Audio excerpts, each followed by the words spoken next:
Fox Memorial Chapel and the legacy. Tonight, I'm grateful for the opportunity to return and share a brief update, one that centers not only on Reverend Fox, but also on his remarkable partner in faith and service, Reverend Isidore Fox.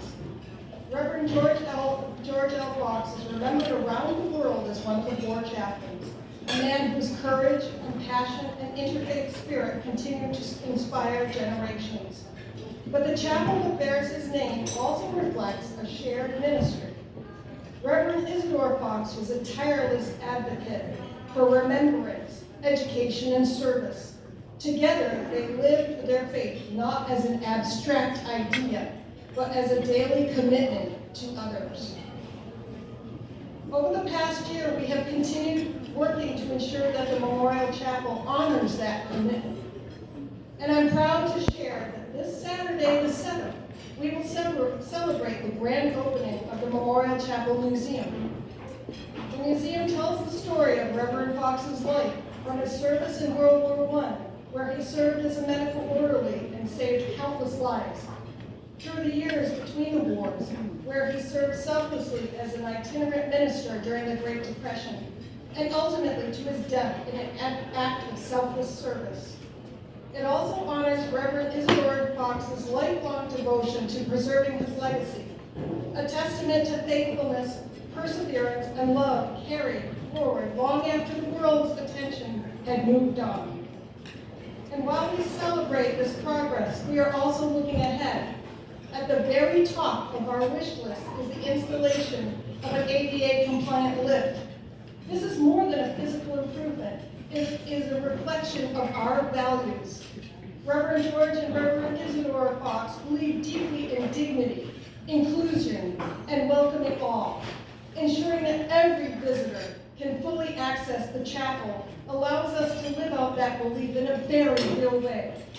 So thanks to the generosity of many, we've already secured about 70% of the funding needed for this project, but we are going to do this year. As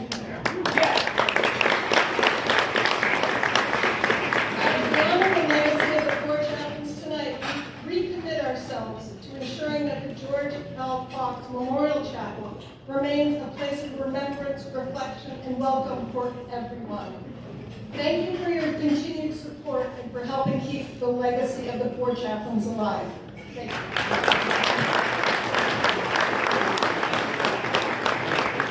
In the program, there's I put some information about the chapel. I think she might also put a little flyer. So if that's something you want to donate to, you should go directly to them. We try to support them as much as they can. Each of the chapels, that was the one chapel we didn't have a chapel. So if you don't know Father Washington in Kearney, there's St. Stephen's in York. They actually sold the synagogue to the Catholics, but they have their own synagogue now. But we know where that one is. And then Schenectady, where I'll be giving the sermon on Sunday. That's where our polling was. So this was really great that we were able to say that. She said, I have to get quiet, and you can keep getting your desserts, but this time Susan Barnes is going to come up, and they're doing a very unique project in York, Pennsylvania, and it's in your booklet. You can see the schematic of it. They invited me to be a keynote speaker there, so I've been honored to do that. And this lady, maybe they're on the board, be short, but she keep the money on your wallet, let me tell you that. So she does a great job. She's going to get this thing done. They're going to have it open on Memorial Day, so go ahead. Well, good evening, everyone. First of all, I want to take a moment and thank each and every one of you that are veterans, each and every one of you that are in a veteran family, and a special shout out to our Gold Star families. Thank you.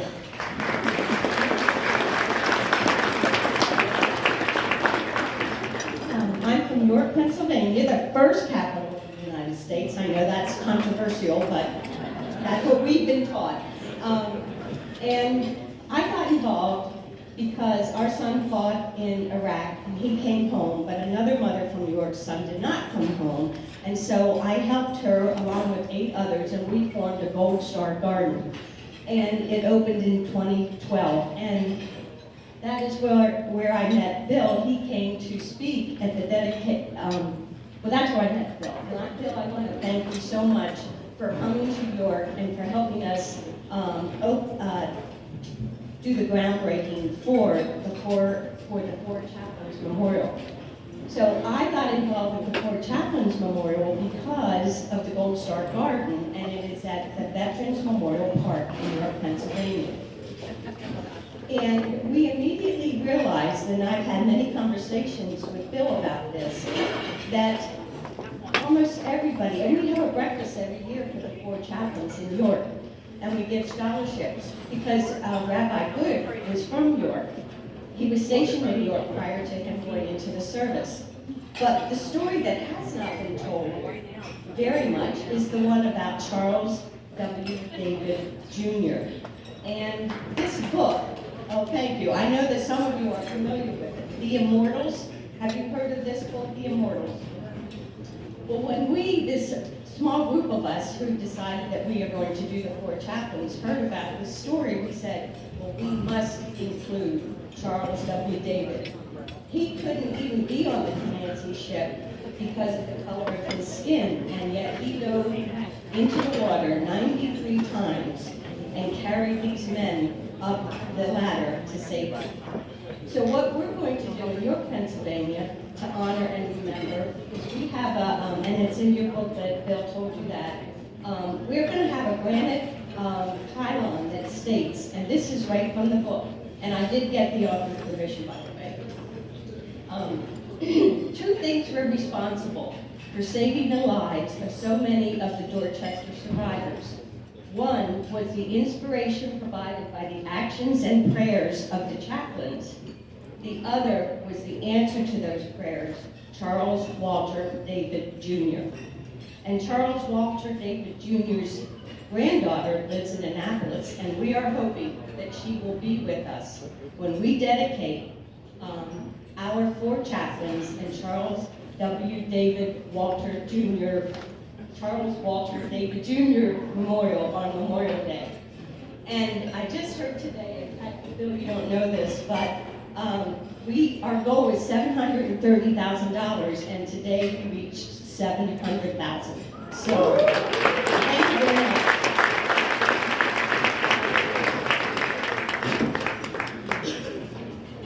See Howard on the way out, get ready to check the rest. We have one more, and then I'm going to give you, I promise I'm going to give you a break so you can go use the restroom, start pouring, and grab more dessert. We're going to need Kenneth Fetzer to come forward. So when I'm not here, I do services at Arlington National Cemetery. If you've never been to Arlington, there's a Chaplains Hill. It's right there on the corner of McClellan and Grant. And there's a Four Chaplain monuments up there. And for years, to change things at Arlington takes more than an act of Congress, takes an act of God. They don't like changing stuff, right? So he's been working with God to get some things changed. So he's going to tell you about that, some renovations on Chapel Hill. Thank you. Thank you. It's really a pleasure to be here and a tremendous honor. My father was a World War II veteran, and four of my uncles and aunts, and they would blood all the efforts to remember the four chaplains. Actually, I'm a Providence College grad. One of our alumni chaplains died on a troop ship just 3 days after the four chaplains on Mallory, who were other Army chaplains. So remember them.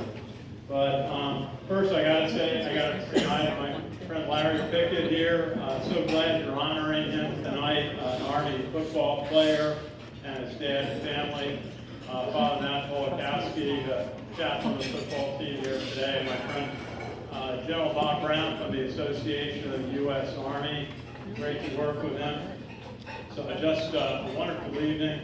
And tell you what, gotta say Larry's got a really bright future ahead of him. And a lot of tackles and interceptions against Navy next year, okay? Okay. Hey, I actually got to rip up the talk I thought about the fair that we've been doing, trying to promote the Chaplains Hill renovations. We've been working on this since we donated the Jewish Chaplains Monument in 2011. That took 3 years, an act of Congress, and we got it done. So since then, we've been working on various other improvements. We talked about a walkway. We talked about a little plaza. Didn't get a lot of positive response, so we worked on adding the names 81 to the Protestant monument, which had never been updated beyond World War II. And then we've got several names to add to the Catholic monument. Both monuments, there's several names to add from the Iraq and Afghanistan post 9/11 era. So, and I want to mention that our project director, Harold Robinson, couldn't make it tonight. He was the honoree last year. He was in Washington today talking to the Senate Armed Services Committee, trying to work out some logistics. But the big news is we got it done. We got approval Friday after 15 years.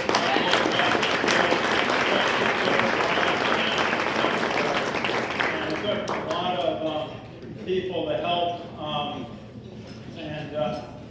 We were in the National Defense Authorization. We had to go in 3 times. We finally got it this year. With the approval, Mike Berry of First Liberty Company. And really, Army veteran West Point Grad Center, Jack Reed of Rhode Island, has been a big help throughout, many members of Congress.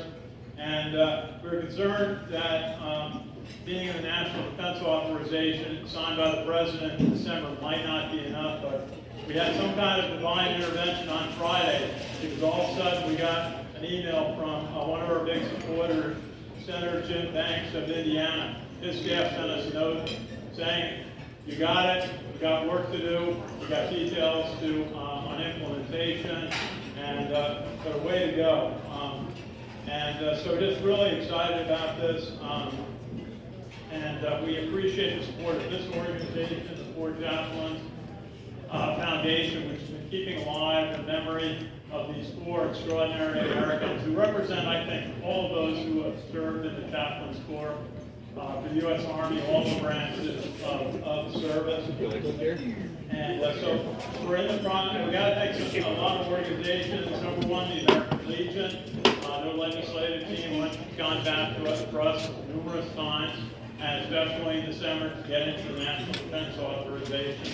The Association U.S. Army, the organization John Brown leads, big help throughout. The Navy League, the Vietnam Veterans of America, the Jewish War Veterans, many other organizations. And we're in the process of finalizing a new plaque, which will have, the plan is to add 81 names of Protestant denomination chaplains who lost in service from the Korean War on, and then also add names to the Catholic plaque. And so we're hoping to have a dedication, work on the timing. We want to be part of the country's 250th celebration. We think the service of chaplains, which goes back to 1775 down the right. Haven't there been Army chaplains from day one? Absolutely. They've been supporting the United States Army and all branches of the service. So we're working to be part of that commemoration. And I just want to appreciate the chance just to share with you that we did have success finally in being able to gain approval for Chaplains Hill. If you've never been to it, it's sort of between the main entrance and the Memorial Amphitheater. And you see it, if you see the McClellan Gate, you see, if you're coming up from Section 60, where many of the recent interments are, you walk up towards the McClellan Gate, you see it on the hill. And there's 4 monuments: Catholic monument, World War I monument, Protestant monument, and the Jewish Chaplains monument, which we donated in 2011. So there's opportunities to be partners in this. Some more information, but just I'm very proud tonight to be representing the National Conference on Ministry of the Armed Forces. They're a group that works to assign chaplains from over 100 faith groups to the U.S. military.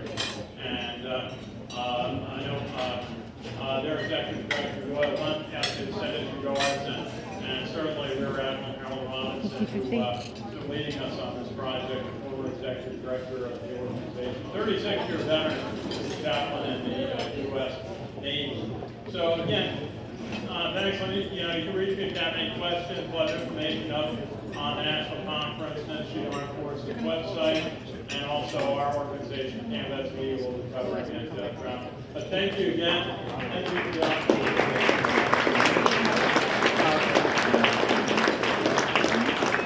Raise your hand if you're a school teacher. You work at the school. We got about 80 of you here. What's the rule in the class once you get them settled down? You give them a break. You guys are doing great. If you need dessert, get dessert. You need rest, get rest. We're going to keep moving. I'm going to have my Gibson girls come forward here.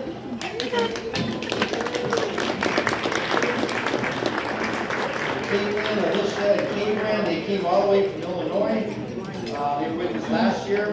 We're going to start the program. They're going to lead us they're going to sing the national anthem. And then after that, Chaplain Holocaust is going to come forward. He's the West Point, not just the West Point football chaplain, but he's doing that tonight.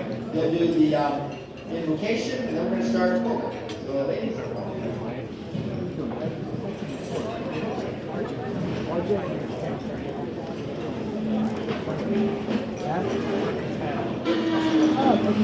oh, say, can you see by the dawn's early light what so proudly we hailed at the twilight's last gleaming, whose broad stripes and bright stars through the perilous fight o'er the ramparts we watched were so gallantly streaming, and the rockets red glare, the bombs bursting in air, gave proof through the night that our flag was still there. Oh, say does that star-spangled banner yet wave o'er the land of the free and the hope of the brave.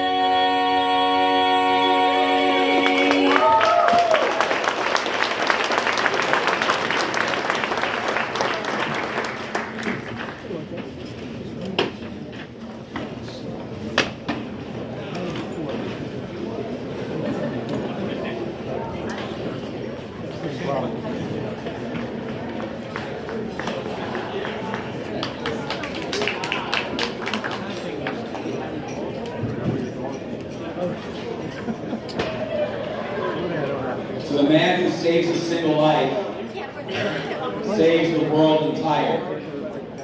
So says the Talmud. God of Israel, God of the nations, God of the universe, we gather gratefully tonight for the Ford Chaplains Foundation's 58th Annual Awards Banquet.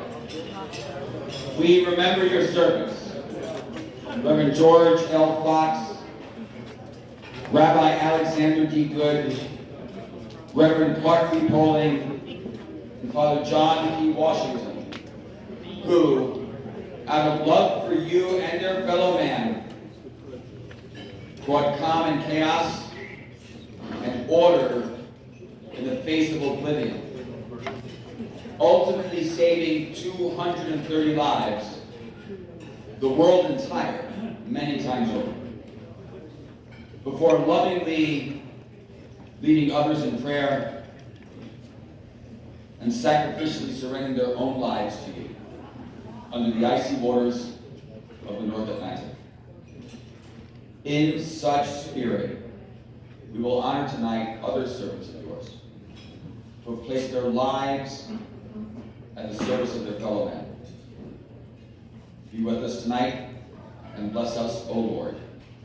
Amen.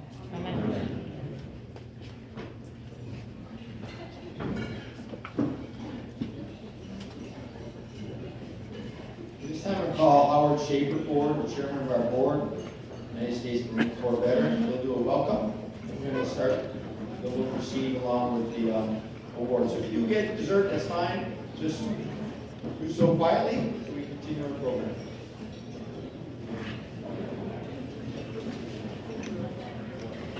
Ladies and gentlemen, friends, and guests, it's a privilege to stand before you today as the chairman of the Fort Chaplains Foundation, united by a story that is now 30,318 days old, and yet remains powerful, relevant, and necessary as the moment was written into history. On February 3rd, 1943, Fort chaplains of different faiths, backgrounds, and traditions gave their lives aboard the USMA Dorchester so that others might live. Their sacrifice was not about doctrine. It was not about division. It was about service, unity, and love of fellow men. But what we honor today is not just their story. It's their message. A message that calls us to look beyond ourselves. A message that reminds us that leadership is rooted in humility. A message that challenges us to serve not when it is easy, but when it is required. Over the past 6 years, it has been my honor to serve as the chairman of the foundation alongside a dedicated and passionate board. Together, we have worked not simply to preserve history, but to ensure that the message of the Fort Chaplains continues to shape lives today and for generations to come.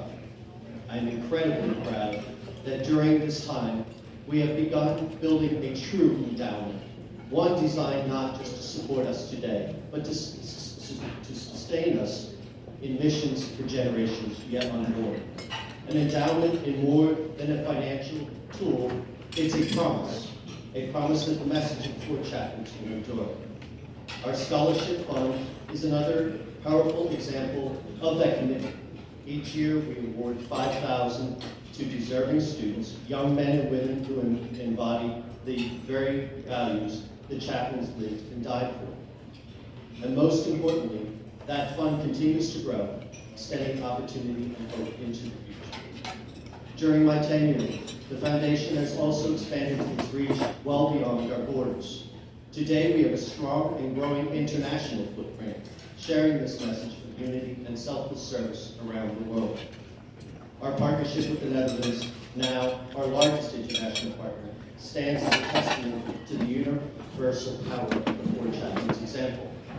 Their story transcends nationally, faith, and time. At the heart of our outreach remains our awards program, which continues to be our most effective and far-reaching way to spread the message. Through these awards, we recognize individuals who live the values of cooperation, compassion, service, ensuring that the Fort Chaplains are not just remembered as heroes of the past, but as guides for the present and the future.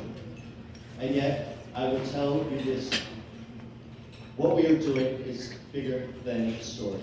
This message is about a living message. The challenge us to build bridges where others see barriers, to lead those who, to serve where others hesitate, and to lead with integrity in every corner of lives. The story of the Fort Chaplains is not meant to end with remembrance alone. It is meant to inspire action. It is meant to shape character. It is meant to leave marks on hearts and on generations yet to come. My hope, my wish, is that your help, through your continued support and contributions, and most importantly, by spreading the word, we will continue to grow this foundation and carry the message forward. Every conversation you have, every young person you inspire, and every act of selfless service you perform keeps the spirit of the World Chaplains alive. Together, we are stewards of this legacy.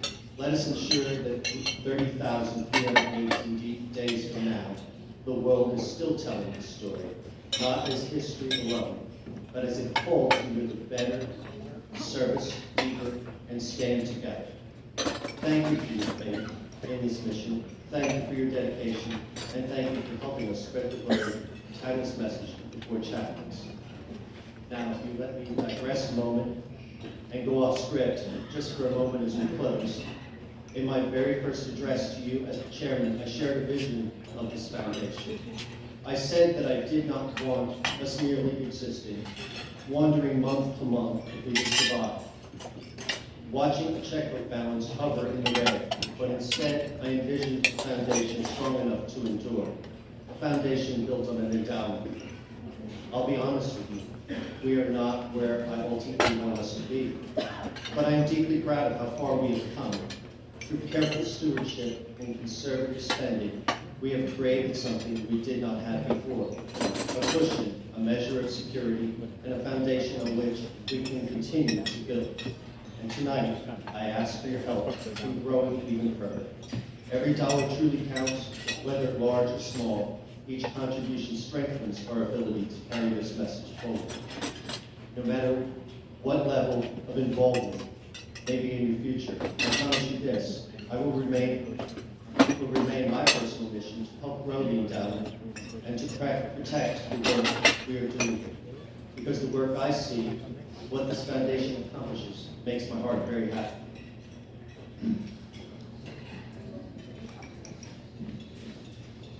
Every time we reach someone in need, every time we help place a young person on the path, guided by faith, kindness, and service, every time the message of 4 chaplains comes alive in a new generation. Thank you for your support you have given me personally, for the support that you continue to give this foundation, and for believing in the mission.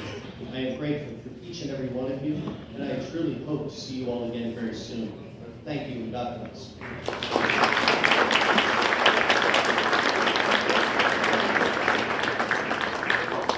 Some of you have been coming to banking for years. Typically, we do one goal medallion and wonder why the director lost his mind in number 3. Well, 75 years we felt we have 4 programs that we push: the youth scholarship, veteran outreach, chaplain training, and of course our Legion of Honor awards. We thought it was important that we try to cover all those categories. So tonight we are presenting 2 of the goals. We have a third for Mr. Bob Riley that we present at a later date. He couldn't come here this evening. The 2 gentlemen here tonight, one does not in the Philadelphia area. We were trying to find somebody outside of Philadelphia that had a national reach.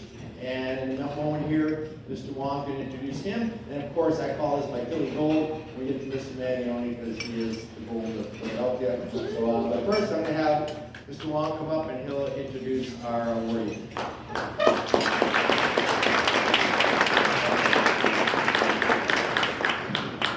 Thank you, Bill. So, a couple days ago, I reached out to Bill and said, was he asked me to introduce him. You're going to learn this, gotta get it right. So I said to Bill, does General Brown have a preferred introduction that he'd like to use?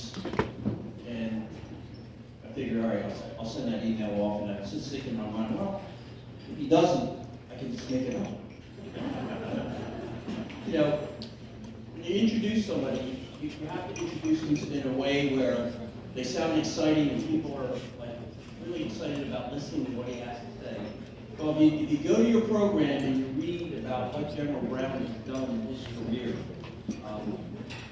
it's almost like somebody actually wrote it for a movie because of all the things that you've done, sir. I mean, it only took you 38 years to accomplish all that, which is pretty amazing. But General Brown is a 1981 graduate of West Point, and where he commissioned as an infantry second lieutenant. And as you can see, he's had many, many commands over his career. One that sticks out in my mind is, when he commanded U.S. Army Pacific, 106,000 soldiers across the Indo-Pacific region. That's an amazing number of people to command, sir, and my hat's off to you. General Brown holds a Bachelor of Science from the United States Military Academy, a Master of Education from the University of Virginia, and a Master of Science, National Security and Strategic Studies a distinguished graduate from National Defense University. But even once he took off the uniform, he continued to serve and continued to serve our soldiers. General Brown retired after 38 years in the Army, but then became the president and CEO of AUSA, the Association of the United States Army. He and his wife Patty have 3 daughters, 3 sons-in-laws, and 7 grandchildren. Excellent, outstanding. Please join me in welcoming General Bob Brown.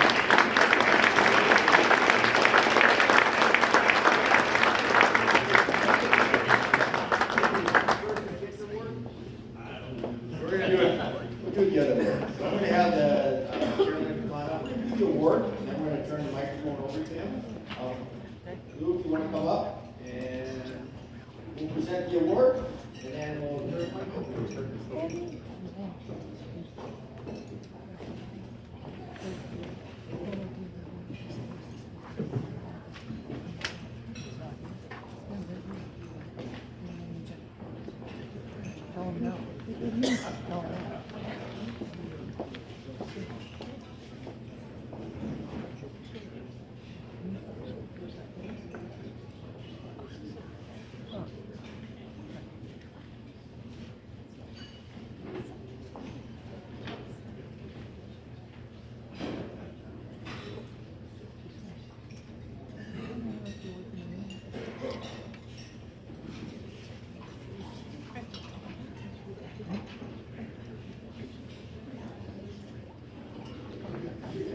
Howard presents a certificate as the for Chaplains, the Legion of Honor Gold Medallion, General Robert Brooks Brown, U.S.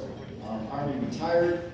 In recognition of your lifetime of service to all people regardless of race or faith, this award symbolizes for all Americans for all time unity of this nation, founded upon the brotherhood of one God.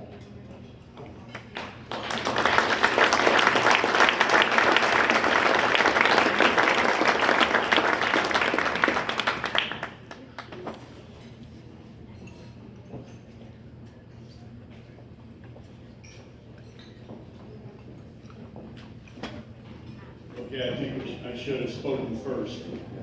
I'm really, speechless. I am truly honored and humbled just to be even mentioned in the same sense of the 4 chaplains. An amazing sacrifice and example for all of us. So thank you very much.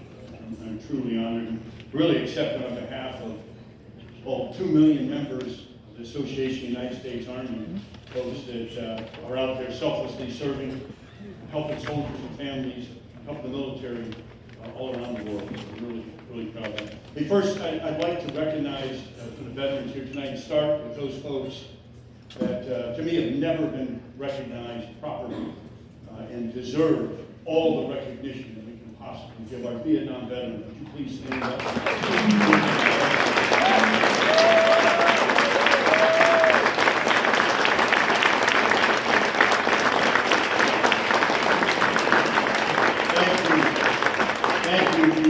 And, you know, the first people there, when we were coming home, or sadly when we had a memorial or a service for Vietnam veterans, and incredible support. And it just, I remember saying, you know, we never got this support, yet here you are supporting us. And they said they knew it was wrong, and no one should ever have to go through this, so we can never thank you enough. Thanks for all you've done.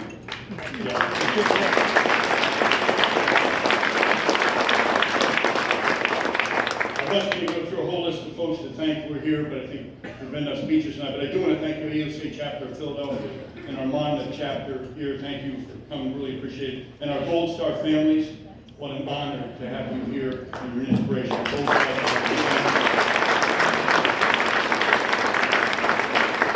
I want to recognize congratulate the other winners. What a group! I'm honored to be with you. Eugene Medioni, unbelievable. Thank you for all you've done. So many. Joe Eastman, Cadet Larry Pickett. I met his family. Unbelievable.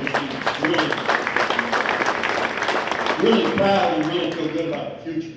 You get young men and young women you see up at West Point serving, and unbelievable in what he's done. You'll hear about in a little bit. I think Bob Riley couldn't be here. Was it Bob? Yeah. And again, for the 4 chaplains, your 75th anniversary, congratulations. It's pretty incredible. What an amazing organization, doing so much to help so many. And so thanks for what you do. I just want to give a little bit about selfless service, because I think it's the theme here tonight. The 4 chaplains, there's no greater example of selfless service. But a lot of organizations here, amazing is the selfless service for our nation. President Reagan said, the willingness of our citizens to give freely and unselfishly of themselves, even their lives, in defense of our democratic principles, gives this great nation continued strength and vitality. He was so right. It's that selfless service that gives us that strength.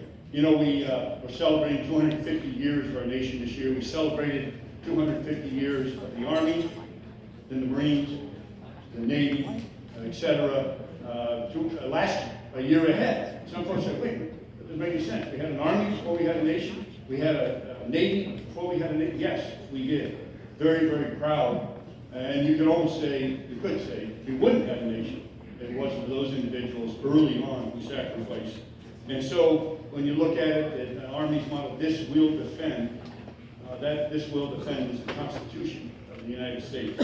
And that selfless service to a cause greater than self is one of the keys that makes us unique among nations, truly American.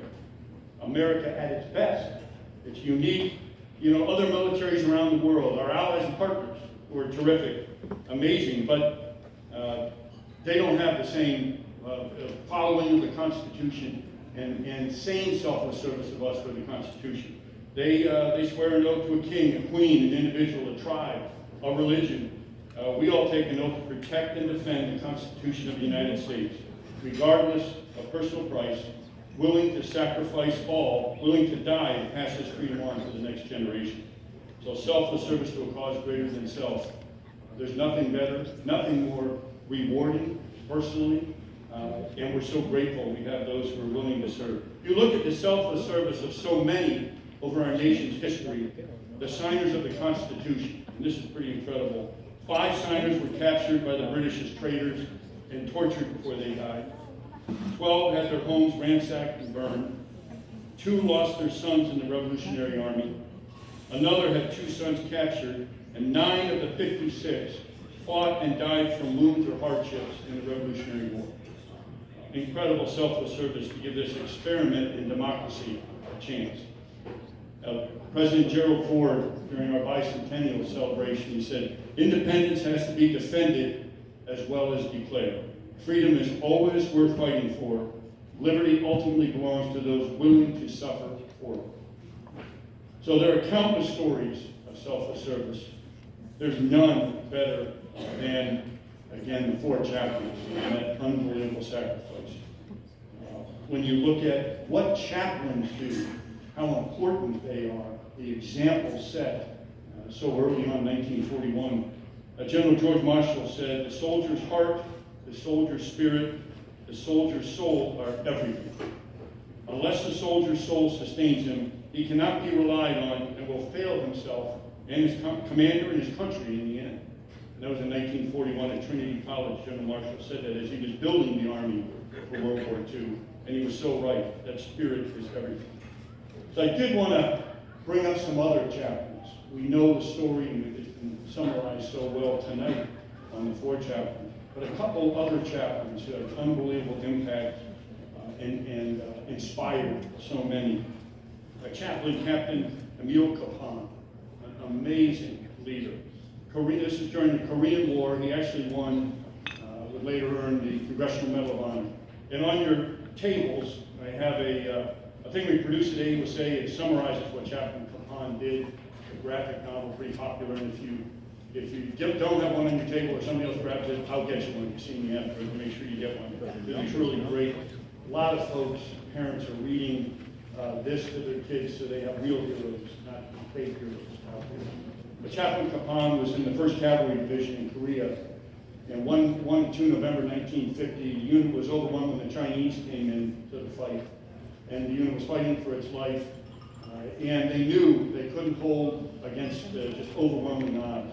So Chaplain Kapan volunteered to stay as they said, they're going to have to leave the wounded, and all able-bodied would retreat. And Chaplain Capon knew that that meant either certain death or, best case, be a prisoner of war. But he stayed and went between the wounded, ministering to the wounded, and then he found a Chinese lieutenant who was wounded, and enabled him, talked to him into saying, don't kill the wounded, and allow them to surrender.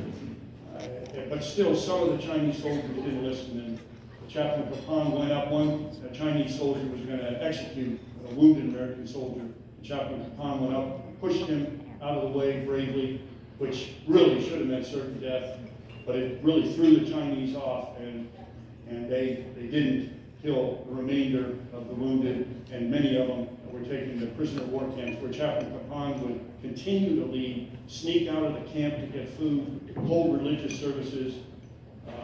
The stories from the other prisoners that they would not have made it without Chaplain Neil Capon. He was awarded the Medal of Honor. It eventually would cost him his life. Sadly, the North Koreans executed him. And we thought that the body was lost forever, but it was just a few years ago.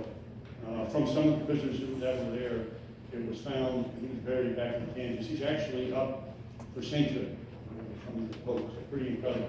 Chaplain Capon, amazing example of selfless service, what our chaplains do out there every single day for all the services.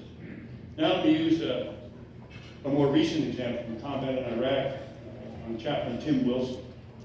Chaplain Wilson was an incredibly inspirational leader. He was chaplain for an infantry battalion in the toughest sector of Mosul, Iraq, fighting against a very well-trained Al-Qaeda that had taken over that city. It was a very tough fight. He had very incredible impact on hundreds of soldiers during some of the toughest fighting in that conflict. I was the Striker Brigade commander with about 12,000 soldiers in our organization due to the situation there. And every key battle, there I would see Chaplain Tim Wilson inspiring soldiers. There at the critical times, those moments when the chaplain was needed more than ever. And as a result, his influence was just incredible. About 800 soldiers in an infantry battalion. Chaplain Tim Wilson got 600 of them to commit to spiritual goals and study the Bible and pray. And it sort of reinforces that saying, there are no atheists in a foxhole. And Chaplain Tim Wilson made sure that his example.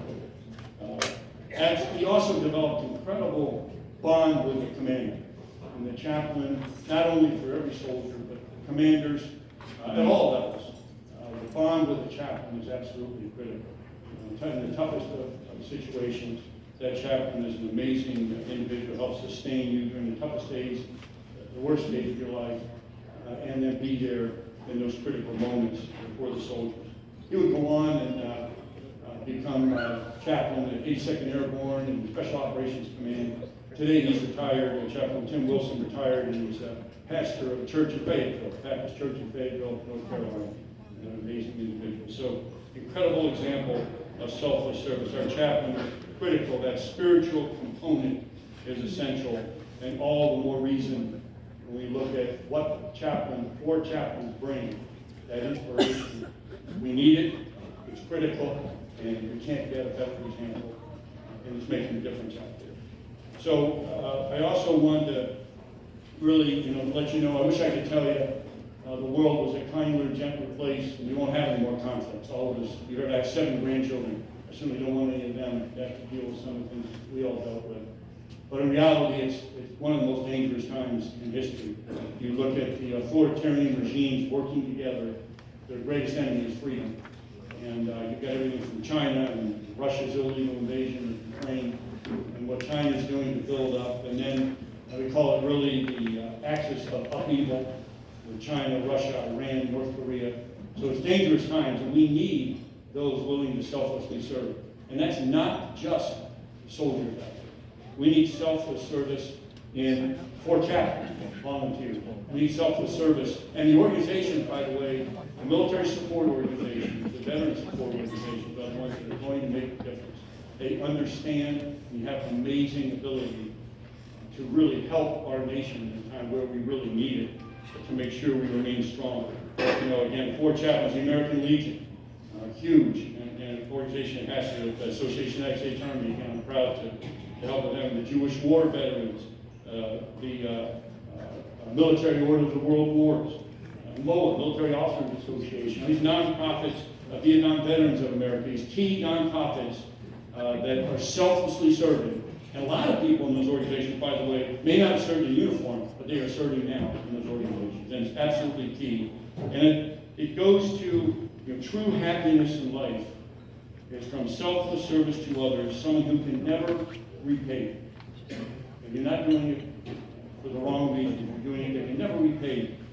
And selflessly serving a cause greater than self, there's nothing better and nothing more rewarding.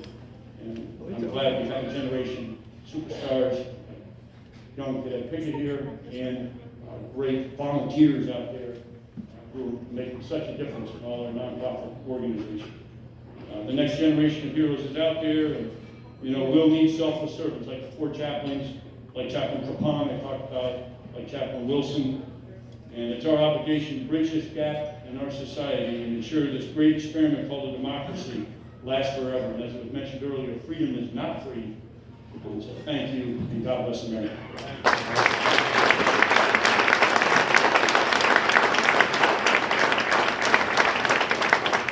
Normally I can come to my chapel and give a sermon, but probably as long as it's your sermon. So we give a coin. It has 4 chapels on one side. The other side is the Medal of Heroism that we received. So good night, you guys.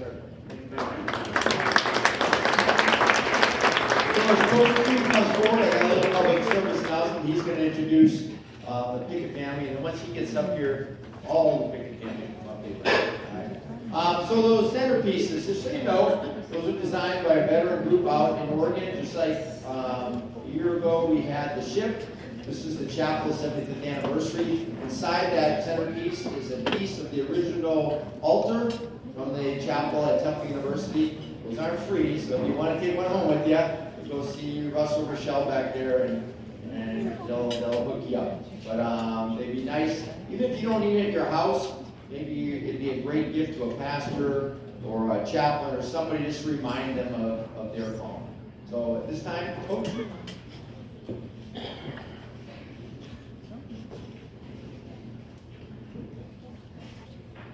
Good evening, everyone. It's an honor tonight to represent the United States Military Academy and the Army West Point coaching staff as we recognize Cadet Larry Pickett, an extraordinary Army football player, but more importantly, a leader amongst his peers and within our team. His character is a direct reflection of the values instilled by his parents. Larry is humble, disciplined, and driven, not because he has to be, but because that is who he truly is. He represents the very best of the next generation of leaders, and West Point and the Army are fortunate enough to have someone like Larry willing to serve. One day soon, Larry will be entrusted with leading the sons and daughters of America. And based on who he already is, we know that that trust is well placed. It is an honor to work with Larry day in and day out and support him here tonight. We are glad his family and his sisters were able to join us here tonight. And as always, be me. I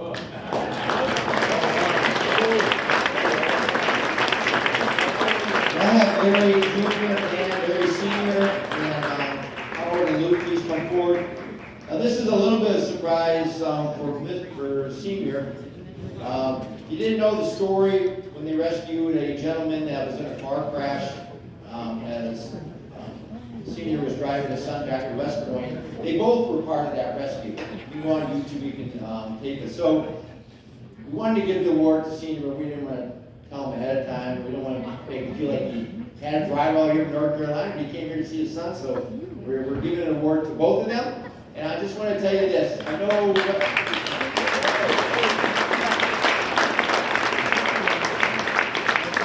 West Point's going to hone his skills, but I'll tell you what, he learned what he had to do from his parents, and that was ingrained in him. And maybe he had some training that probably helped, but the instinct to go and help another, that comes from the 2 parents behind him. So I just wanted to have you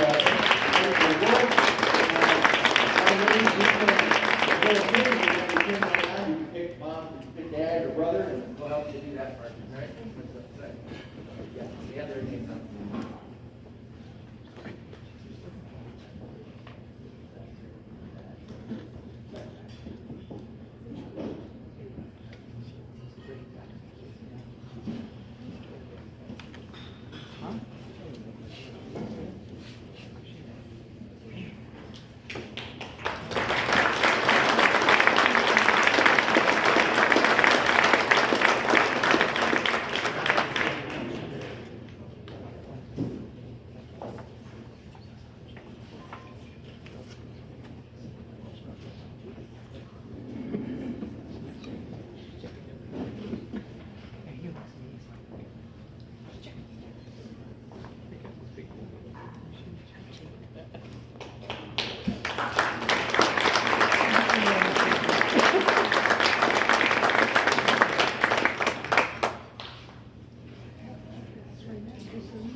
I know your wife likes to do a lot.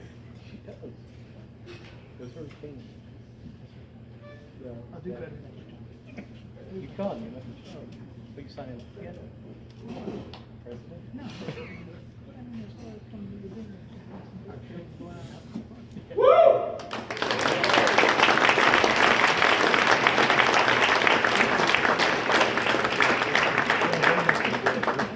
So this time I'm going to have you, as you leave the stage, I need you to go behind the table over here. We kind of have a tradition of a cake cutting, and my expert cake cutter is Mr. Lou Cavalieri. So go ahead and loop around. So we have two lifesaver awards. One when you risk your life, which is the gold. And we have another one where you maybe you do CPR on somebody. Your life was at risk, but you saved somebody's life. That's the silver. So we do a tradition here. We change it up a little bit. Lou, you got to use my Army saber. You can use your Navy one later, but use your Army one now. So we're going to put we'll put the cadet in the middle and the sisters on each side. He's going to show you how to cut a ceremonial cake. Parents, get over there, and after this, the young cadet's got to roll out of here. He's got class in the morning, so take a piece of cake with you if you like, but. Help your brother so he don't cut himself.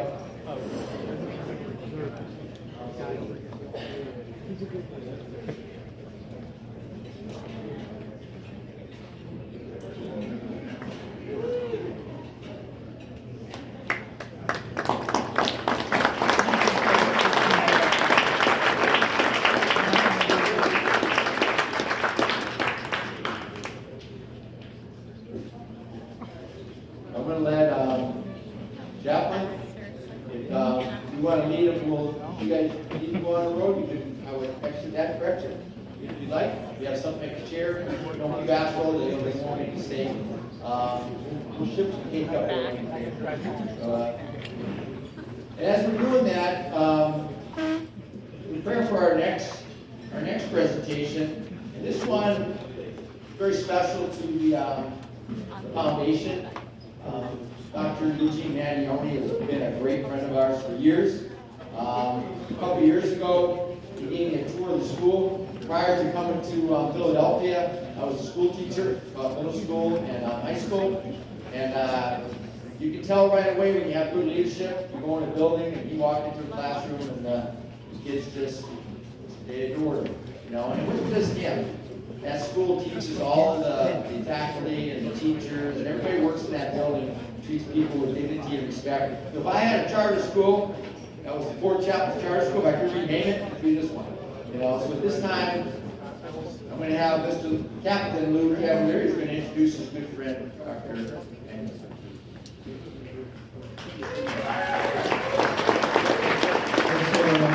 Cadet Pickett is leaving the room here. I want to make sure you know that I will support him every day of the year, except when they play Navy.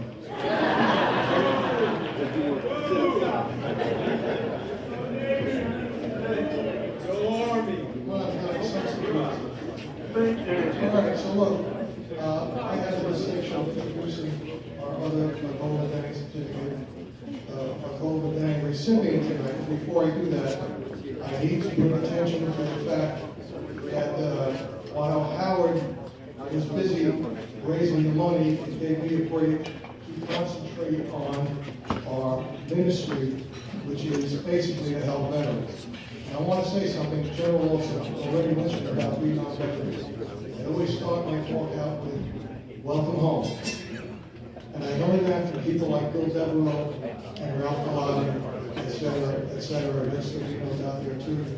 I have learned so much from Vietnam veterans, and it has helped us to carry on our ministry with the veterans today who come to us with post-traumatic stress, not only for them, but also for their families. So thank you, Vietnam vets. You have been a big inspiration.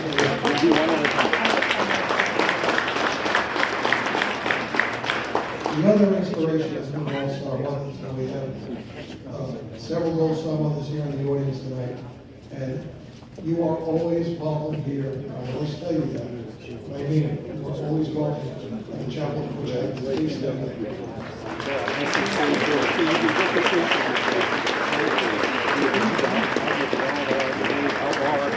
Now, I want to see if Joe Bridges, where are you? Joe and Jerry, come on up, please. These are two other Vietnam vets who are very respected. I'm here tonight to say a word or two about our other honoree who did not be here tonight. Bob Riley is an amazing Vietnam vet who has done tremendous work with veterans. You know, every year we have this coat ride here at the chapel, and we get candy and coats and scarves and hats. And the only reason why they're going to people is because Bob Riley is one of those who takes them to the streets in Kensington, which is not a great part of Philadelphia, and he gives them out to homeless vets, all the pretzels and bologna sandwiches. That's the kind of guy he is. But he's done a lot more than that. You can read about it in the bio. But I want to say that Joe and Ralph and also Bob and Jerry, all distinguished combat veterans from Vietnam who are here to support and just say a quick word. And Joe, a quick word. Joe's got a radio show. He can go on. But he does tremendous work for veterans. And that's what Bob Riley is all about. So here is Joe Griffiths.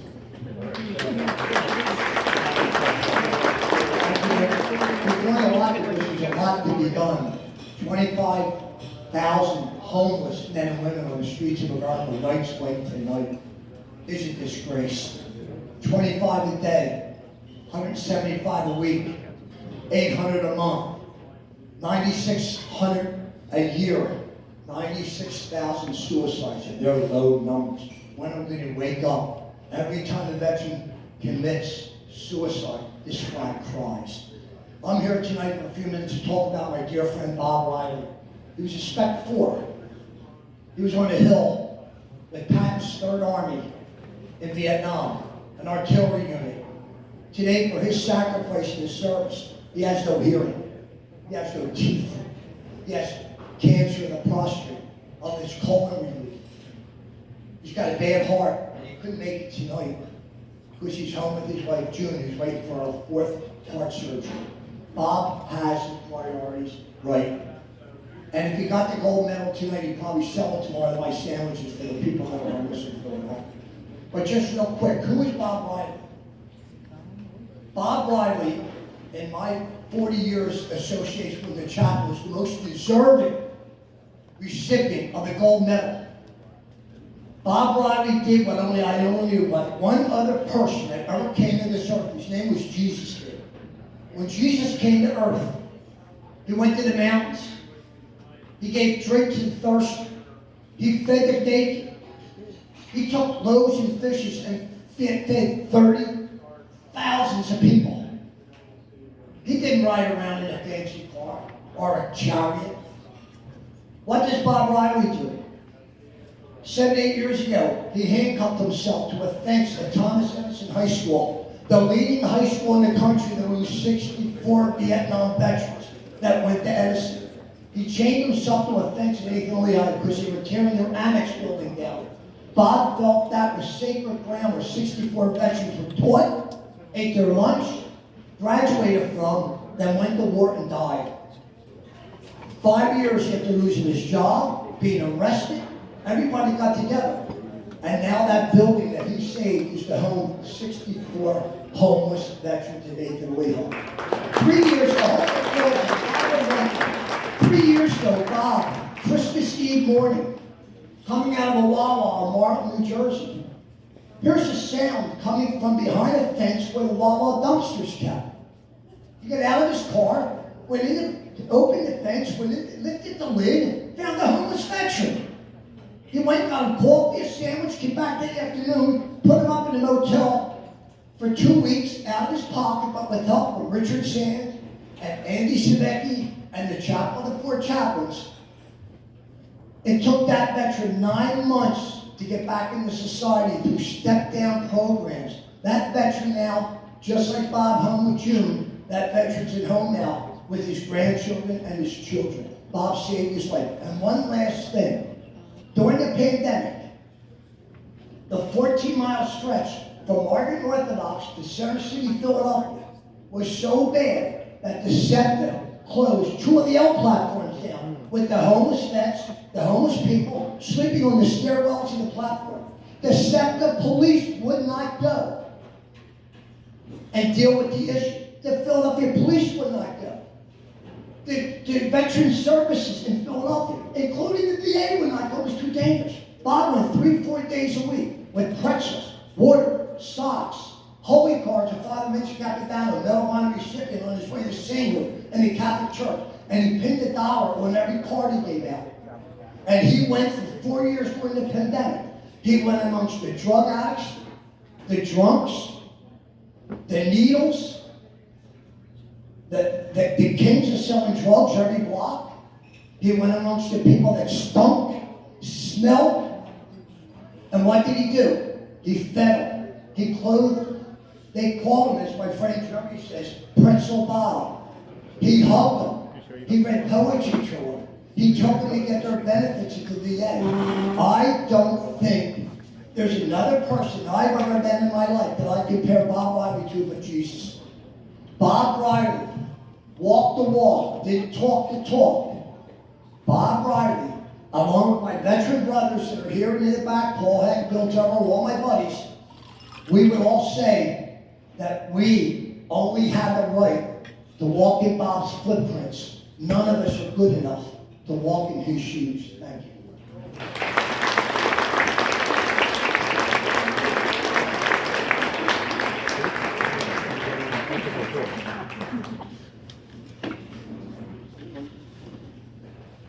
Okay, thanks, fellow Vietnam vets.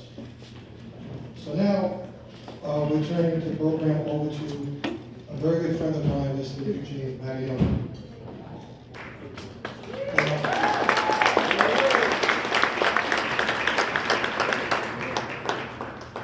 I was thinking about what I should say about it. I've known him for a long time. But what you need to know is not what I need to know. And that's this: he grew up in South Philadelphia. A South Philadelphia household with roots from Abruzzo, Italy. Like many other families who settled in Philadelphia, he came from that part of Italy. Word got out over in Abruzzo that living was good in Philadelphia, so they followed all of their fellow countrymen here. Mattione family was one of them. Michetta and Domenico Mattione had 5 boys and 5 girls here. Family of 10. Typical Italian family. But they espouse values. They practice these values.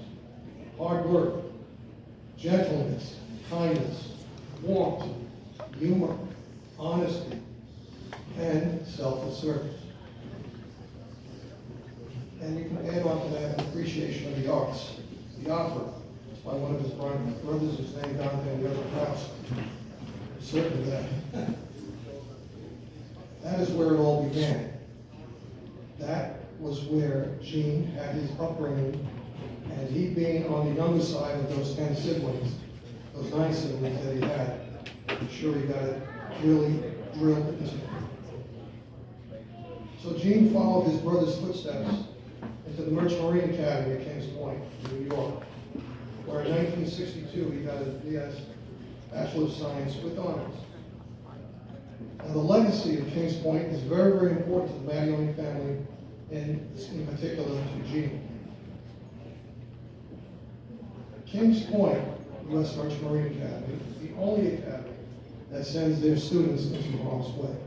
They put them on ships, and they put them on ships, particularly during World War II, when 142 Kings Point cadets, these are college students, young 18, 19, 20-year-old kids, were killed on ships serving in World War II.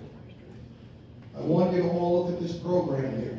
In the next to last page in the back, pull up your programs. And you will see it as a dedication in memory of 2 Kings Point cadets who served on the Dorchester. And they did not survive. And they went down with the ship along with the 4 chaplains. And you can see there is a flag of the United States Merchant Marine on that page, and it says, "In peace and war." And they continue to service today, in peace and war. And Gene was part of that. And I know that this 142 people who did not make it from Kings Point affected Gene in a very, very strong way. So Gene went to sea as a licensed deck officer on cargo ships with some companies with some very distinguished names like States Marine, Farrow Lines, and Will McCormick. Sorry, Archie, he didn't sail for Madison. But we'll take that up you can take that up with Jane. The sailing time included support of U.S. troops in guess where? Vietnam. And he worked his way up to receive his master's license as a captain in the United States Merchant Marine. That is a big accomplishment because he was only probably in his late 20s when he did that. Remember that, Gene? So, upon completion of all this, he went to Georgetown Law School. He was admitted to the bar of the state of Pennsylvania, and he joined his brothers in the practice of admiralty law in Philadelphia. His 4 brothers and him. So the firm's name was Mattioni, Mattioni, Mattioni, Mattioni, and Mattioni. Counselors at law. Gene has practiced law continuously now for over 50 years. This is when I first met Gene, when our careers intersected at that point, when he was already a legend and a respected maritime attorney. But Gene did not stop there, working as a very, very renowned maritime attorney. In 2003, he was approached by 2 professional educators, Ann Waiters and Ed Posnick. Ed is here tonight. Thank you, Ed, for coming. Ed is also, by the way, a Navy vet, so I have some support in the audience. So he was approached by Ann and by Ed to start a charter school in Philadelphia that had a maritime theme. And thus was born the Philadelphia Maritime Academy Charter School. Starting with 300 students in 2003 to a full-scale charter school with over 800 students today in grades kindergarten through 12th grade. Many of the teachers are here today, have joined us tonight in support of Mr. Mattioni. And I want to say that they are outstanding people in this audience. I, being on the board of the Maritime Academy Charter School, have worked with them, and I know that our students at that school are in good hands because these teachers are really, really good. And that goes all the way.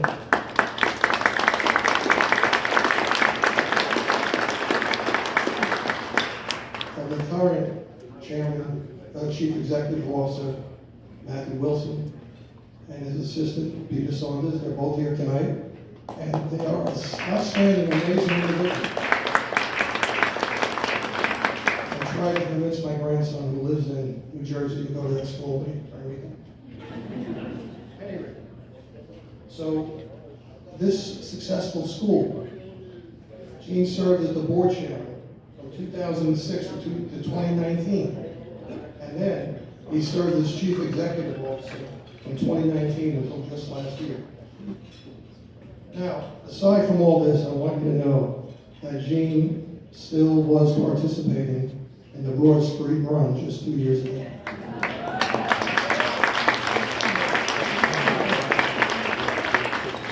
I find that amazing because I could just barely finish up within the past quarter mile of me. But anyway, one of Gene's proudest accomplishments, and get this, he went down to Florida to play on the Philadelphia Phillies fantasy baseball team. And not only did he play, but he was given an award as the outstanding player. Not amongst the Phillies, but amongst the fantasy players. Why did they give that award? They give the award to somebody who's not only good on offense and defense in baseball, but also because of his value to the team, the character, disposition, loyalty, and effort. And this is exactly why I'm up here today, to introduce you to Gene and confer upon him the highest honor that we have here at the Chapel for Chaplains.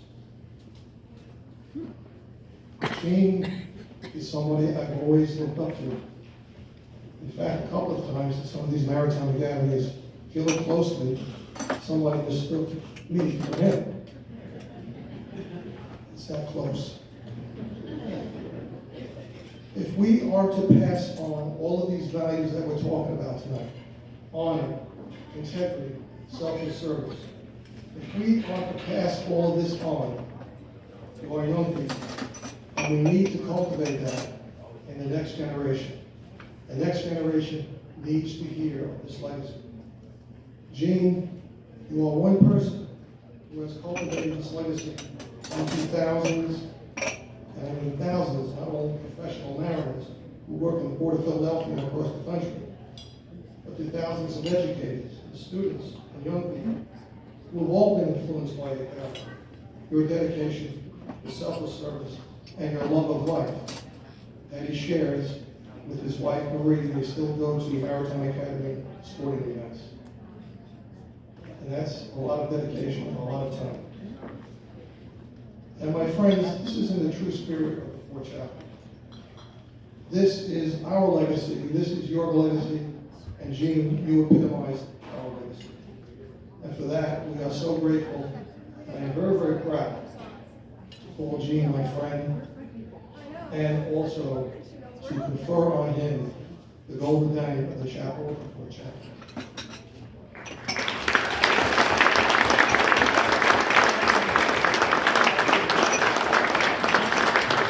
A little bit different. And after Peter also come up. Part of the award is we're giving Mr. Maglione well-deserved gold medallion because we want him to wear it because it comes a lot of events. We're also giving that same medal to the school. It's in a frame, so we want the principal to come up and the current CEO. And it also, besides that medal, next to it is a replica of the Fort Chaplains medal. We had it made for this occasion, and that's what our award is based on. So once we present this, the others come up and we'll present the other award.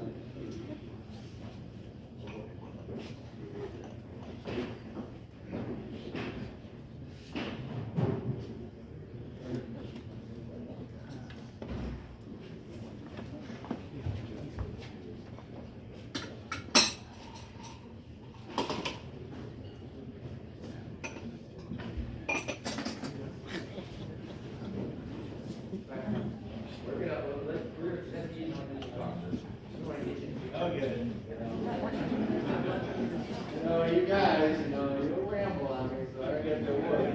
This guy over here. So you can see there's a replica of the two medallions, and then I gave you the description, And there's an extra frame there because just in case you want to put Keene's photo next to this, we give this to the art teacher, she can redo this in a nice manner, but.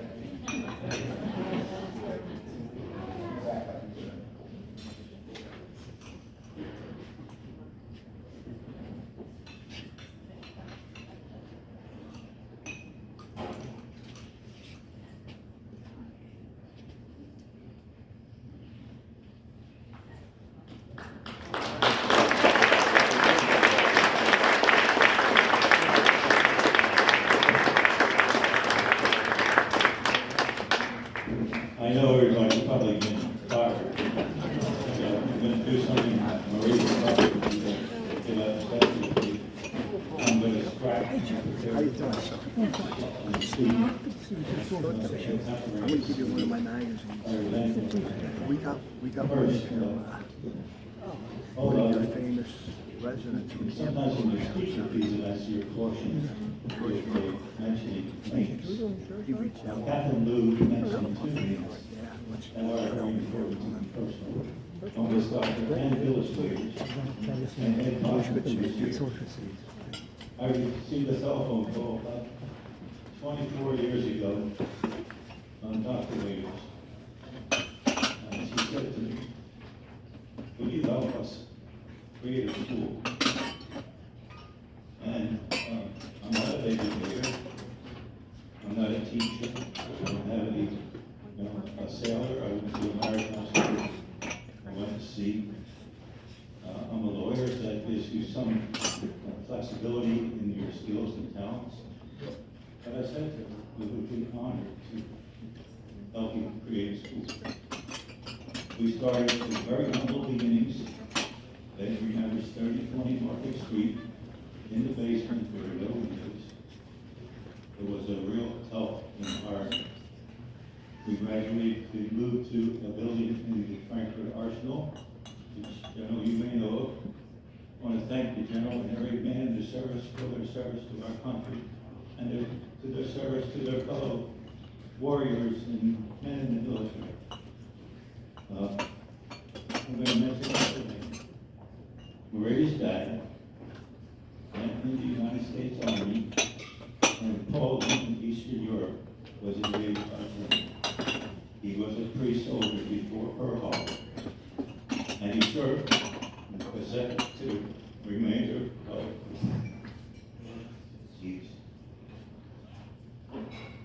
one thing. I survived the bullet to my head because I had a soldier's helmet on my head.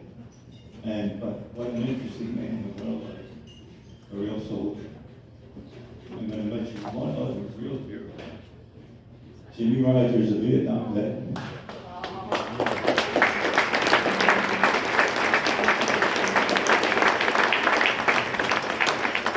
When you look at medics in Vietnam, you probably saw the worst of the war. Very hands-on. So, when you are in a school like this, I'm just one of hundreds of really great people that helped create the school. Marathon is a really successful school. We have helped thousands of students. One of them who will be Andre Chavez, nice young man. Where are you, Andre? Ready to go.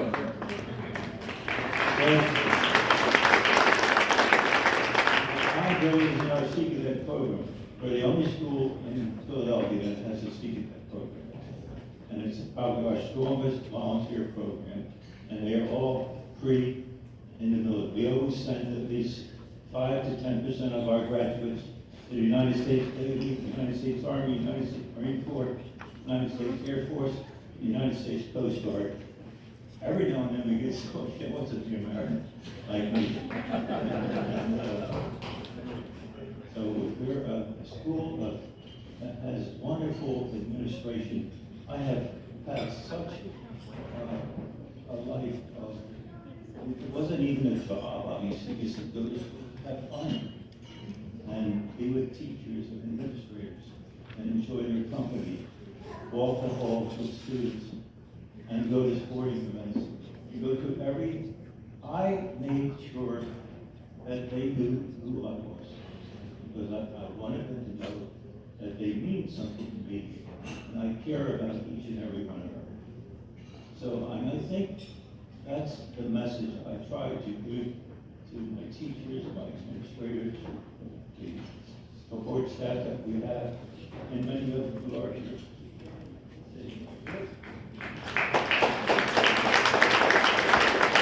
I was going to ask all Maritimes, stand up for me, just please.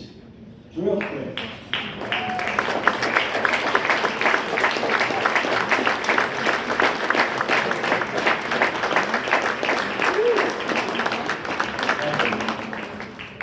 So, whatever personal success I have achieved in my life, it has not been without many people who supported me, helped me, and gave me encouragement.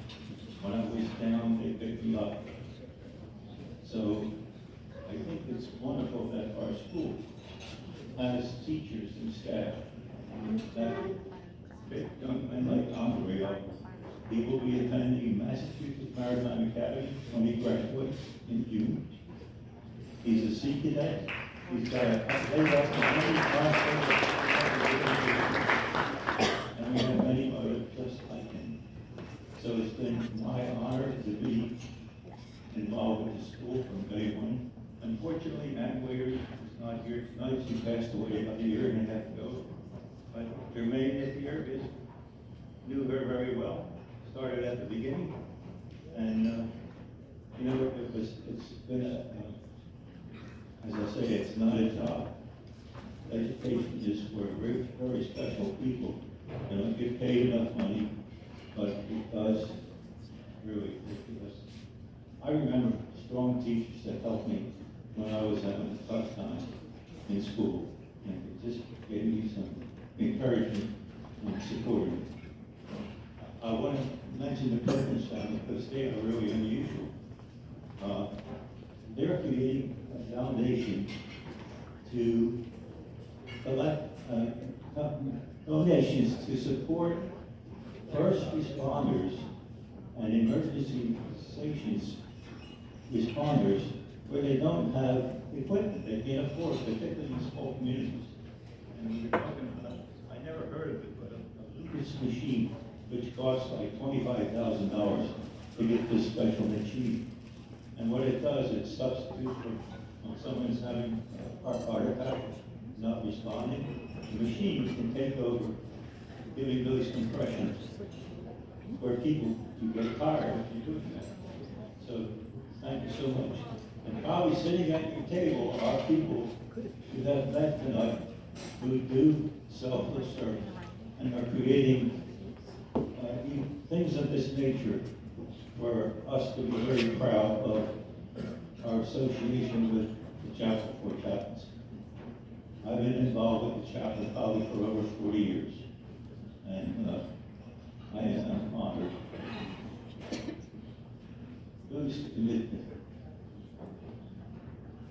I thought he was talking about somebody different, but do all that.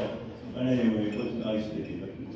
And it's really nice to remember many happy events at the school, and many more to come. So I still try to keep in touch. You want to leave life where you have meaning. You want people to remember you because you meant something to them. That's, we all have to do that. People who are special, we should not forget them. We should give a phone call, an uncle that has helped you, a daughter, a son, a grandson. We have to remember those people who have done something to you over the course of your life and have helped you. So thank you.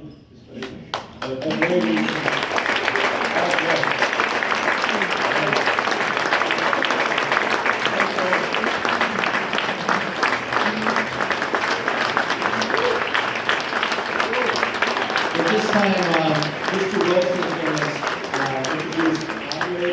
So the chapel was built, the whole idea was to build a living monument that would go on for 75 years. So we made a commitment, Mr. Manuel, that every year we do our banquet, we're going to present a scholarship check for $1,000 to one of their students because of the knitting hall that we asked them to do. So, Principal Wilson will introduce, and my chairman will present the check. Good evening, everyone. My name is Matt Wilson. I'm the current Chief Executive Officer at the Maritime Academy Charter School. We are the nation's oldest and largest K-12 maritime school in the nation. So it's something we're very proud of. They've been very, very good operation. We want to thank the chapel for the hard work that they do, for the service, for our service members, community, investing in our youth. So this is fantastic that they're committing money to a scholarship to one of our cadets. The cadet who was selected this year represents all the values the chapel stands for. This cadet right here, Andre Chavez, he is a 12th grader in our school. He's been with our school since he was in second grade. I had the privilege of knowing Andre for 4 years as he came to the high school, and he has been a model student. He has done a ton of work within the community. As Mr. Diane said, he's a member of our Sea Cadet program. He's a member of our National Honor Society. He's a member of our underwater robotics, sea glide, and sea perch team, and he has committed to put a master's in Massachusetts Maritime for marine engineering.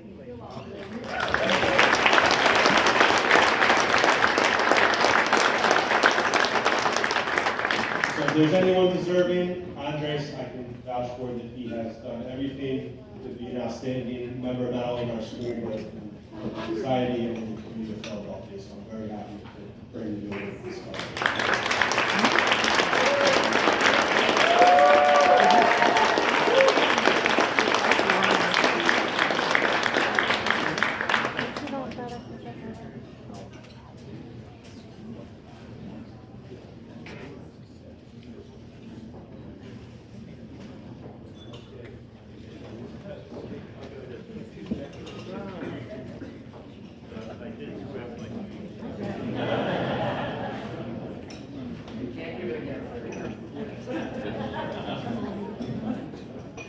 We're almost done with the Manione School, but this time, well, whoever wants to participate, we're going to put Mr. Manione behind there, the sharp object, and Lou's going to use his Navy sword. We want the young cadet to be next to him, so not to say you're old, sir, but we have the oldest and the youngest here. You're going to cut the cord, cut the cake. If you want to join them, you can. Just go ahead and slide in behind them. We can move the table up a little bit. But if you want to be part of that cake cutting, go ahead and jump on up there. Let's get Andre right up next to him. Don't cut off yet. Get you up there. Lou will show you how to do it. Don't hurt yourself. We're cutting that cake right in front of you. It says Maritime Academy. Anybody else want to be in the picture? Go ahead and slide in here.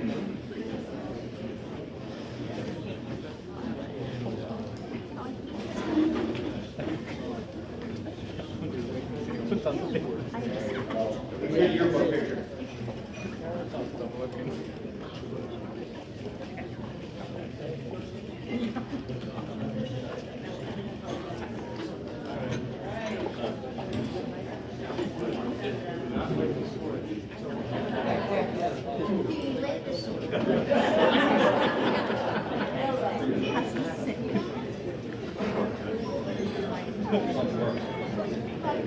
Again, teachers, after they cut this cake, take it home and take it to the teacher's lounge tomorrow.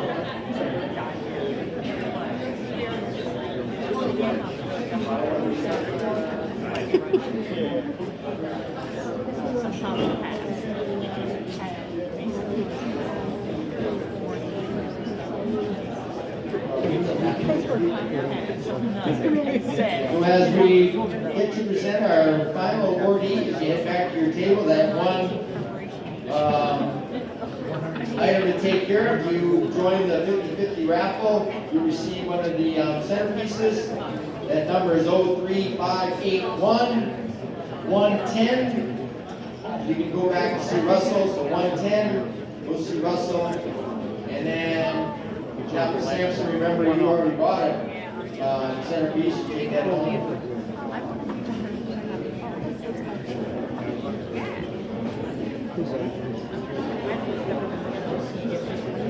My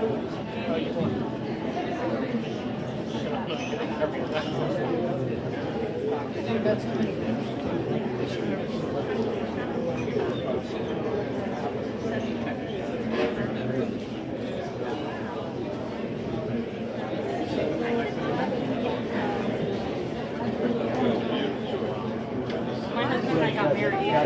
All right. This is Mandy had a hard time accepting the award on behalf of him, so the discussion was, he's representing the whole school. We do want to have him down there and talk about. I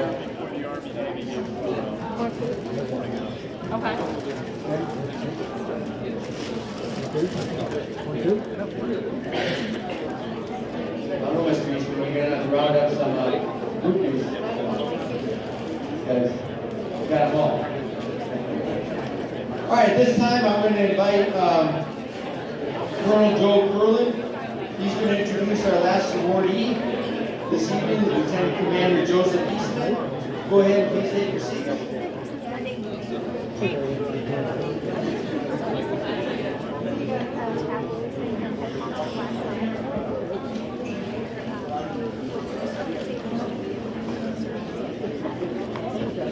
Good evening.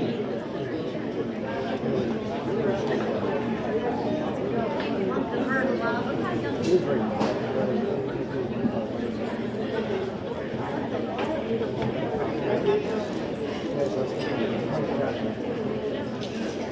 want to thank Bill Cameron for taking the opportunity to invite me here to introduce our next awardee. You know, it's a ironic thing. I'm representing the MOWW tonight, but Bill and I met 3 years back, and we got some activity going. Bill helped us with some burials down in Arlington, and we also started out as an all-officer organization in 1990 with General John Pershing. So for years, we've been trying, and we were successful 2 years ago, here in Philadelphia, to get the first senior enlisted folks into our organization. One of them was Master Sergeant Bill Cameron. The second one was Master Sergeant Dave Gillespie from AUSA. But we didn't want to stop there. And out in Arizona this year, we opened it all, the entire membership, up to all veterans. And that's, we took the lead from AUSA and a few of the other organizations who have done this. My work with the chapel goes way back into the 70s. As a training and operations officer, I was assigned to the chaplain school in 1972. I never knew what my job was going to be, but when I got there, I found out very quickly. I was the training and operations officer for the 71 mics in the chaplain assistants. And I also was the adjunct professor to Delphi University to teach chaplains in their master program. So I was dual-hatted, and little did I know that in later years, when I joined the MOWW, we became involved with the chaplains, 4 chaplains of the temple. Now, how many people remember when they were up at temple? Okay, so only a few of you. So we've been having a relationship with the chapel, 4 chaplains, and it's been a wonderful relationship. I want to thank Lou and your board for this. It's my pleasure tonight to introduce the humanitarian award winner, Joe Eastman. Joe enlisted in the United States Navy in 1971. Advanced to Master Chief Petty Officer before retiring in 1996 as a commissioned officer through the Naval Surface LDO Engineer Program. Serving both enlisted officer technical operations staff and instructor fellows. His final assignment was executive officer at Shore Intermediate Maintenance Activity, Guantanamo Bay, Cuba. And that's ironic. I did not know this until when I was asked to introduce Joe. Joe and I were there at the same time in Guantanamo Bay. I was camp commander at Guantanamo Bay in 1992, and Joe was there serving with the Navy. We both served under the Navy. I served as part of the Atlantic Command under the Special Operations Command. So we had two things in common. And tonight, the third thing is common, chapel and four chaplains. In retirement, he has been very active in his neighborhood and Philadelphia veterans community, which includes being a volunteer as a member of the Philadelphia Professional Parade Executive Planning Committee, the Philadelphia Vietnam Veterans Memorial, National Veterans Wheelchair Games, and as a mentor with the U.S. Navy LEO CWO Community Management Office. He's a member of the Four Chaplains Memorial Foundation and the Philadelphia Chaplains Team Red, White, and Blue. He was honored in the fall 2025 at the Philadelphia Annual Veterans Parade as part of the inaugural class Hometown Heroes. Mr. Eastman is a familiar face to many of our chaplains. Joe, come forward.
There's no mention of class on it.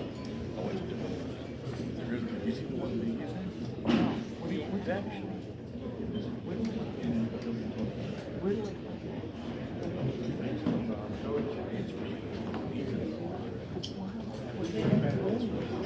Good evening. Before I get started, I just want to thank Captain Luke Cavalieri, Bill, Michelle, and the person that got me involved with the Chaplains, Four Chaplains, about, I guess, 10 or 11 years ago. We were both, I was at that time serving on the planning committee, the Veterans Parade. I got a woman there named Christine B. And if you know Christine, you can't say no.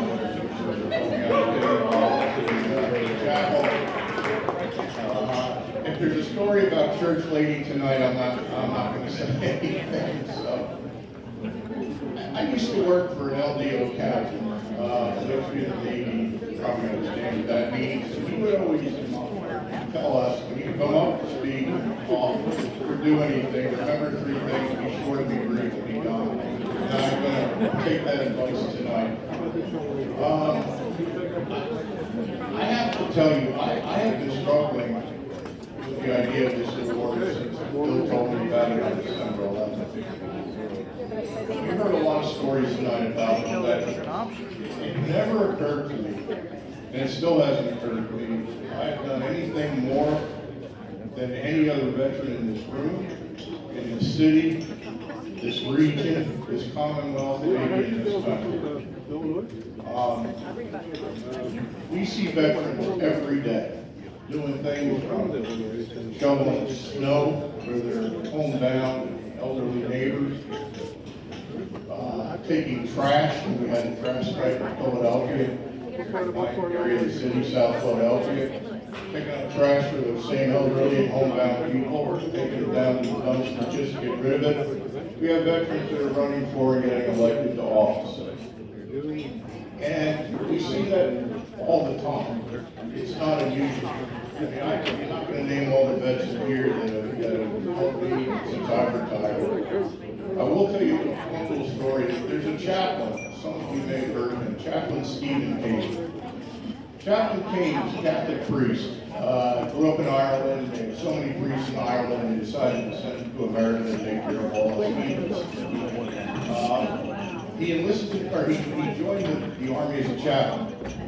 He was captured by the Germans in World War II. He was put in, he was first, they offered to send him back home since he was a chaplain along with some medical people. He refused. He wanted to be with his men. They put him in a POW camp with the officers, and I guess as far as POW camps go, it wasn't too bad. He said, no, I want to be with the enlisted men. So they put him in Stalag 17, which was probably one of the most notorious POW camps in World War II. He survived that. He came home. His home at the time made him a Monsignor. He went to work for the VA.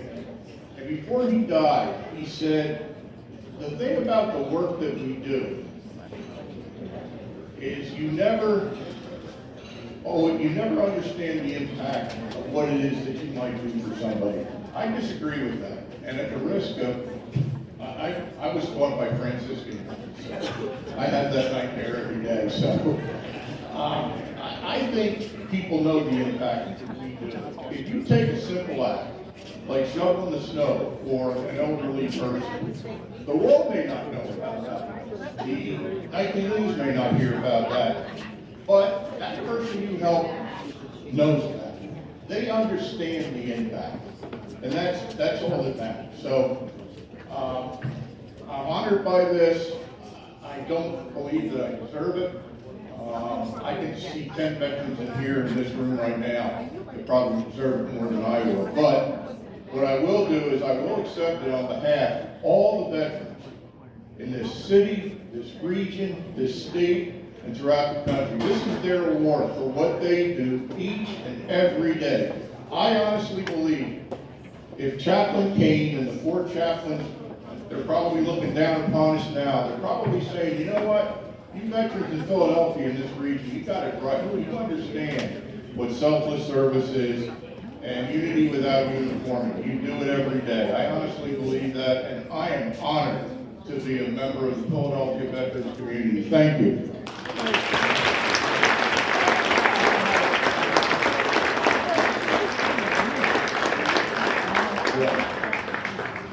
So this is going to be the scariest one tonight, because we're going to have a Navy guy helping another Navy guy cut a piece of cake. But we have to do. Army can stand by. We got a medic or two here. I got a medic in the front row. There you go. If you'd like to be in the picture here, you ladies get the picture with him, right? He doesn't have an entourage like Dr. Daniel. He's, there you go.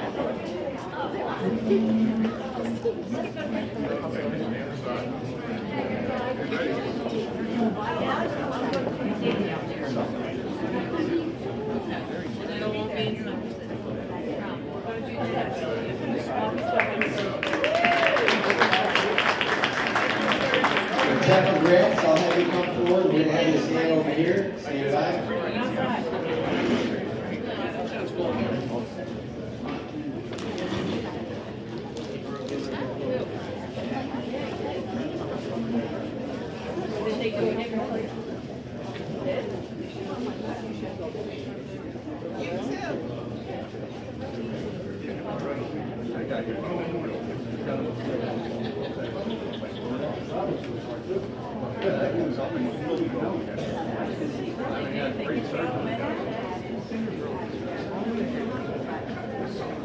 But this time we're going to change things up a little bit. Our beautiful girls are going to come forward. They're going to lead us in God Bless America and Chaplain Grants. And with a benediction. When you depart, you can touch games in hand. Because I don't want to leave it off. So let them finish your cake cutting. All right, I'm going to turn it over to God Bless America.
Okay, standing for the benediction. Is that correct? I'd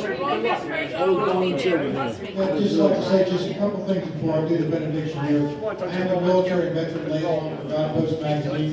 You see my table in the back there. Got some material back there if you need some material from your veteran organization, your organization. We have some action packets made up for you back there you can take with you. Got my contact information, a little bit about what kind of materials we have for you. And a Vibe app, a good sleep app, because people have problems sleeping, I want some good devotions, get a year free, subscription for a year. I got a copy of the latest Guidepost magazines back there. Please help yourself to that. Contact me if I can be of any help to you at all.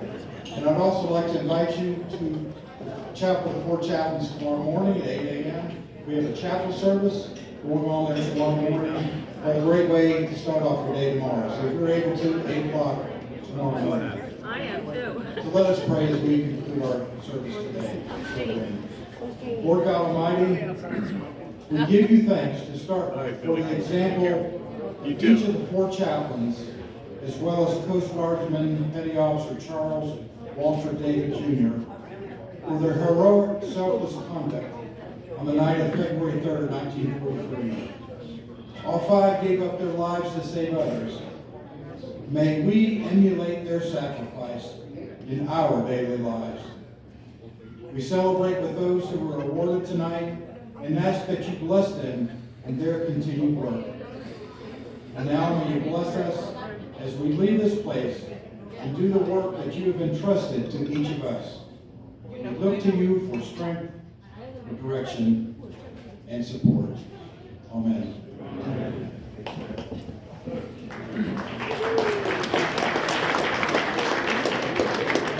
All right, safe travels, take a piece of cake, and thank you for coming.